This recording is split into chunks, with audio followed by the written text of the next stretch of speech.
Okay, we'll move into the more detailed questions now. And we'll start with Joanne. We're going to talk about the state budget. I know, what a shock. We've actually, I think I should have mentioned too, is we've kind of tried to model a lot of our questions about what we asked the candidates in the fall for those races. We've updated them though, since news happens. The state budget, we have several different questions on them, and they're each basically 2 minutes to answer. We'll start with Joanne. Governor Dayton has come out with his proposal for the next biennial budget. On the revenue and taxes side, what parts do you support and why, and what do you oppose and why? You know, I think first of all, I want to say it's remarkable that someone has developed a budget at last that is balanced and without shifts and gimmicks.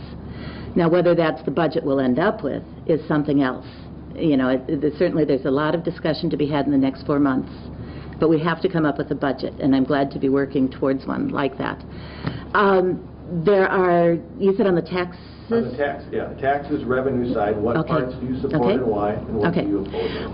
I'm very pleased that he has brought forward a more progressive tax.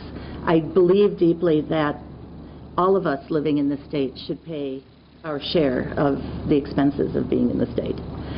And so that I'm just really pleased with. Now, I can tell you that, and then that he's rebalanced them, that balance between property tax, income tax, and others, and sales tax, okay?